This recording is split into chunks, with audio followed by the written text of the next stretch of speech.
So we just finished our interview with Vladimir Putin. We're in an ante-room in the Kremlin, waiting for our car to come, having a cup of coffee. I'm sitting here with the folder, kind of old-fashioned, I haven't even opened it yet, of documents that Putin gave me. I've got my nighttime reading. That was quite an interview, but I asked him, of course, the obvious question, which is, why did you move against Ukraine 2 years ago, February 2022? And he had said that he felt a physical threat from NATO within Ukraine, and he was worried they were going to bring nuclear weapons into Ukraine, et cetera, et cetera. So I asked him about that.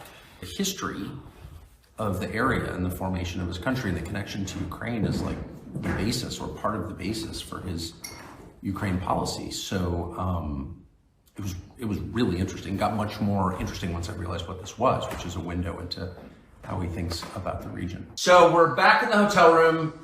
It's, I don't know, probably around 10 o'clock at night. We were there for almost 5 hours in the Kremlin, which is quite an experience if you've read about the Kremlin your whole life, as I have.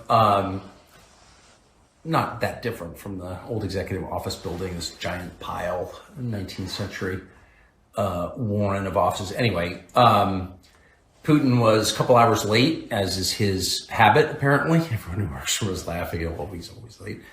But that, I'm not exactly sure what I thought of the interview. It just happened. It's probably going to take me a year to really decide what that was. But a couple of quick perceptions. One, Putin is not someone who does a lot of interviews. Well, really any interviews. He's done an interview in almost 4 years. He's not good at explaining himself, I didn't think. He's smart. There's no question about that. But he's clearly spending a lot of time in a world where he doesn't have to explain himself. So I'm sort of piecing that's one of the reasons I'm having trouble thinking about the interview as a whole, because he didn't sort of lay out his case very coherently, though if you listen carefully, and we were there for a long time talking to him, a couple of things rose to the surface. One, he's very wounded, and I suggest this, but of course he denied it, but it's obvious. He's very wounded by the rejection of the West. The United States doesn't like Russia. The US government doesn't like Russia. I think like a lot of Russians, he expected the end of the Cold War would be sort of Russia's invitation into Europe, or sort of into Europe, because it is a European country that's half in Asia. But there's a lot that's European about it. And if you come to Moscow, it's a very European city. You see it and you can feel it culturally. And the West rejected Russia. And maybe, I'm not even taking sides in this. Maybe there were good reasons. I don't know what they would be. But in any case, the West was determined not to be allied with Russia. That's very obvious. That's the whole point of NATO, I guess, is to contain Russia. And Putin is wounded by this. He's very upset about it. His eyes flashed. When we talked about that, as we did, for probably over an hour, he didn't have a coherent theory that he was willing to tell me anyway as to why that is. Russia's not an expansionist power. Sorry. You're not supposed to say that, because all the Tory Newlands and all the liars and ideologues who run the State Department want to make him into this, Hitler, Imperial Japan. But the truth is that that's just false. It's just stupid, actually. You have to be an idiot to think that. Russia's too big already. It's the biggest landmass in the world. They only have 150 million people. And they've got, 80 some effectively provinces or semi-independent states, but different nationalities and religions and languages. And imagine managing all that. They've got more than enough natural resources. They're swimming in natural resources. They don't have enough people in their view. So the idea that they want to take over Poland, why would you want to do that? They just want secure borders. Maybe they're too paranoid about it. Totally possible. Again, not taking sides. But the idea that they're going to roll into Vienna or something, you'd have to be like an idiot to think that. It's just not true. There's no evidence of it, actually. And the professional liars in Washington really don't know anything about the area or really anything about the world beyond New York, have convinced themselves, or I think he's trying to convince you, that this guy's Hitler and he's trying to take the Sudetenland or something. It's like not analogous in any way. Whatever Putin's many faults, okay, it's not an expansionist power. So I can't even recall my point exactly, other than he is, to the extent he's angry, and that it's obvious, he's angry because he feels like, whoa, why, I thought we were going to be friends. And again, maybe that's his fault, but he's definitely mad about it. And the second thing I would say, which I thought was kind of really striking, is that he was willing to admit that he wants a peace deal in Ukraine, and sort of give it away and just sort of say that out loud. He said it a couple of different times. Again, maybe he's lying in ways I didn't perceive, but he kept saying it. And I don't know why he would say it if he didn't mean it.